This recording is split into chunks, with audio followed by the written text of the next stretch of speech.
Plus de 30 agents ont été recrutés pour sécuriser le site, avec à leur tête Steck, 20 ans d'expérience dans les festivals. Étiez-vous tous en poste? Pour limiter les débordements dans l'enceinte du camping, chaque festivalier fouillé, chaque sac examiné par les agents de sécurité. Donc là, on est à l'entrée de la fouille du camping. Donc tu vois, il y a un gars, une fille à chaque fois.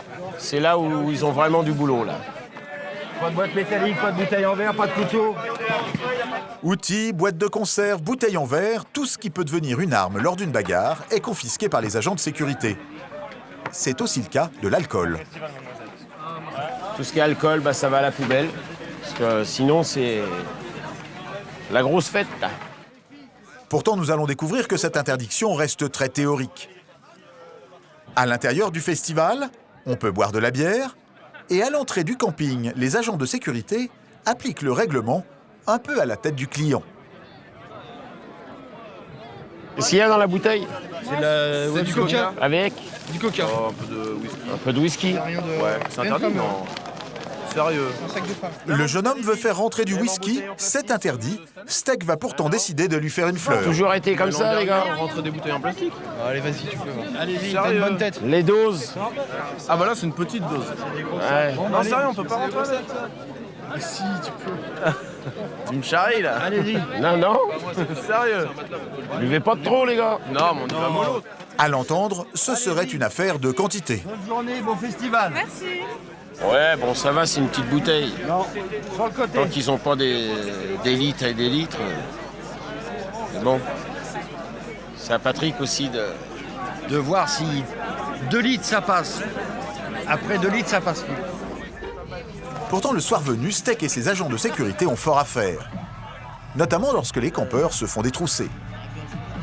Ah, c'est à eux. Une jeune femme s'est fait voler son sac à main dans l'obscurité, il se précipite. Allez où là? Et vous allez choper les mecs? Il court vers la tente où le vol a eu lieu. Ah, vas-y. La jeune femme est au sol, en état de choc. Il tente de la rassurer. Et assis-toi. Viens là. Attends. On va leur retrouver ton On sac. va le retrouver. T'as vu les gars? Il faut faire vite avant que les voleurs n'aient le temps de disparaître. Les amis de la jeune femme croient avoir vu quelque chose. Ouais, il l'a vu. Le mec, il est où? Attends, je suis pas sûr, mais je l'ai vu fouiller ici. Le avec la capuche grise là? Ouais, je l'ai vu traîner ici parce que moi, ma tante, elle est là, je me suis fait voler ici, moi, il y a 20 minutes. Viens avec moi. Tu vois? Attends, te laisse, on non. n'est pas sûr, donc tu vois. Viens avec moi, on va le voir. Suivre, Viens. doucement. Les agents de sécurité démarrent leur filature dans les dédales du camping. Ils pistent un homme avec une capuche grise. Ça se passe bien? Laisse ta lumière un peu. Pour rester discret, il nous demande de couper l'éclairage de notre caméra. Parce que le gars là, il est en train de chercher quelque chose. Les agents de sécurité ont aperçu un jeune à capuche. Ils pensent avoir trouvé leur homme. Il vient de rentrer dans une tente. Ils décident d'aller l'interroger. Comme que genre j'ai une capuche, j'ai un bon méchant. L'homme a un téléphone à la main du même modèle que celui de la jeune femme. Il prétend que c'est le sien. Pour le prouver, il donne son numéro pour que les agents l'appellent. Ah, j'ai ton numéro ou pas? Il m'appelle, hein? Oh, rentre tous ces états. Oh, mon gars. Le téléphone sonne, c'est bien le sien. Fausse piste.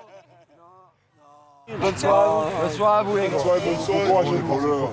Dans l'obscurité, le voleur n'a pas eu de mal à disparaître au milieu de ces milliers de tentes et le retrouver va être compliqué. Puis le problème, c'est que là, pour retrouver celui qui a fait ça, c'est très dur. Ah bah c'est une aiguille dans une botte de foin, on va dire.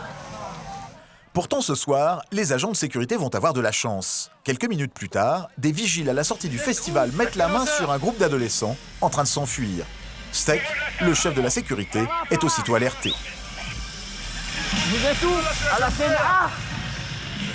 Moi, je débarque à la salle A. Là, j'arrive vers la sortie avec le gars. Bon, on arrive. Il n'y a pas une minute à perdre. Amenez-les par là. Mais les deux jeunes gens qui se sont fait coincer n'ont à première vue pas de sac et prétendent ne rien savoir. En fait, jusqu'à ce que les vigiles coincent un troisième larron, avec un sac cette fois-ci. Après nous, c'est pas après nous, on est venus, après on a vu. Le sac, il est là. Toi, j'étais là. C'est le fameux sac volé Problème, il est vide. Il est où le contenu du sac? Mais c'est le premier mois ça qui était. Ça n'a même pas été volé. Nous on est partis regarder, on a de l'argent. Fais-nous montrer l'argent qu'on avait. On voulait prendre le kebab. Après, il y a un pote là-bas, il est chez lui, je sais pas, il nous a appelé, il nous a dit ouais, venez, j'ai un truc. Après, nous on est partis là-bas, on a vu. Après, je sais pas, moi on m'a dit de courir, j'ai couru. Après, je sais pas, j'ai rien compris. Les explications des jeunes sont confuses. Selon eux, ce serait un de leurs copains qui aurait commis le vol et qui leur aurait dit de courir. Le problème, c'est que c'est eux qui se sont fait prendre la main dans le sac. Apparemment, ils ont volé un sac. Donc, on va essayer de récupérer des affaires, comme ils ont dit qu'ils ont tout mis derrière une poubelle, pour redonner à la victime. Pendant que Steck continue son interrogatoire, un agent part sur place essayer de retrouver le contenu du sac, près de la poubelle indiquée. Mais il ne trouve rien. Mais non, mais c'est logique. J'écoute, Xavier. Négatif pour les poubelles, il n'y a rien dedans. À côté des poubelles, à côté. Regarde, à côté des poubelles. Ouais, c'est ce qu'on a fait, on a fait tout autour, dessous, tout, il n'y a rien. Vous voyez dans la merde que vous vous mettez? Là, ça va faire Je suis condamné là. Vous allez finir au poste. Si la personne dépose plainte, voilà, déjà la police va s'occuper de vous. Ok. Vous faites des conneries, mais bêtement. Le contenu du sac restera introuvable. Steck décide de confier les 3 adolescents aux policiers qui surveillent le festival. C'est plus notre ressort à nous, ça va être le ressort de la police. Vous allez venir tous les 3, on va régler ça au commissariat et on verra après. On va pas régler ça sur la pelouse là ici. Ah, On verra comment ça se passe C'est notre après. ressort à nous, plus nous qui décidons. Hein. Sous bonne escorte, les 3 jeunes partent au poste. C'est là-bas qu'ils vont finir la nuit. Celle de Steck, en revanche, est loin d'être terminée. Car il a déjà un nouveau problème. Un jeune homme ivre tente de rentrer dans l'enceinte du festival. Jeune homme, t'as un peu trop bu. Non, j'ai pas tu trop vas bu. aller t'asseoir là-bas, tu vas attendre ta copine plus loin. Lâche-moi. Je ne t'ai pas touché, lâche-moi, s'il te plaît. Il a perdu sa copine et veut à tout prix la retrouver. Steck va devoir faire preuve de diplomatie. Tout va bien, tu vas aller t'asseoir là-bas. Arrête, lâche-moi. Et tu vas attendre ta Lâche-moi. copine là-bas. Et Je vais l'attendre et je vais la retrouver dans quel état? Je vais la retrouver violée. C'est ça? Et merci la sécurité, bravo la sécurité, bravo. Elle aura été violée. C'est bon, vas-y, retourne faire ton truc là. Retourne faire ton travail. Malgré les provocations, Steck ne perd pas son sang-froid. Il va réussir à calmer le jeune homme. Franchement, là, ça va. toi, t'as quel âge? Quel âge que t'as? J'ai 18 ans. T'as 18 ans? Tapez-vous. Toi? Excuse-moi. Et t'as vu comment tu te comportes? Dis-moi. Démarré dans la bousculade, l'épisode va se terminer dans les larmes. Mais moi, en attendant, tu vois, bah là, je vais être stressée à mort. Là, je suis encore stressée à mort, tu vois.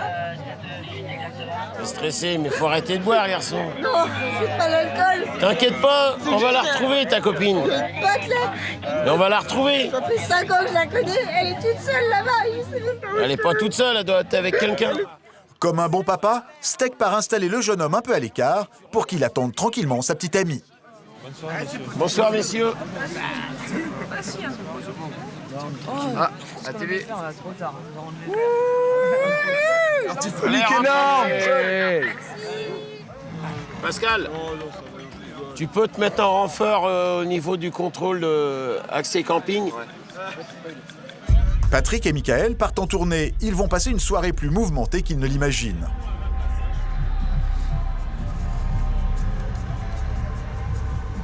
Le son vient d'être coupé. Ouais, là, ça y est, donc tout le monde revient au camping et puis ils vont faire la teuf dans le camping. Concert fini, je te laisse regarder aux entrées la foule qui arrive. Il y a des gens qui vont dormir, il y a des gens qui vont continuer leur fête. Il va y avoir un peu d'ambiance dans le camping, on va dire. Faut veiller à ce que tous les gens soient en sécurité, veiller un petit peu à ce que ça se passe bien entre eux et qu'ils passent bien la fête, quoi. Le camping est très sombre, les allées mal éclairées.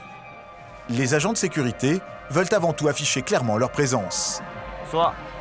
Ils Eux, ils commencent sont par des pareils pour la visites pluie. spontanées dans les campements, histoire de montrer qu'ils veillent au grain. Bonsoir. Vous êtes bien là? Ça va, ça se passe. Ça se passe bien? Super bien, monsieur. Vous êtes parés pour la pluie là? C'est bien, tant mieux. Vous avez prévu? Bonne soirée. Attends. Là, tout est calme. Mais quelques mètres plus loin, Patrick et Michael repèrent 2 hommes en train de se bagarrer. C'est quoi ça? Oh les gars, oh! C'est quoi là? Allez, arrêtez votre connerie de merde là! Non, on déconne. Ah ouais, mais on joue pas comme ça! Jeu de main, jeu de vilain, on joue pas comme ça! Ok, on est potes quand même. T'es pote, mais s'il y en a un qui vient, il se casse la gueule sur toi. Les 2 hommes se disent amis, mais pas question pour les agents de sécurité de laisser l'excitation monter. Là, il leur a suffi de donner de la voix pour faire retomber la tension. Mais au même moment, de l'autre côté du site, Steck doit négocier le dernier instant délicat de la soirée. Mario, Mehdi, non, c'est bon, tu vas venir avec nous, on va faire l'évacuation. La plupart des festivaliers quittent le site du concert sagement.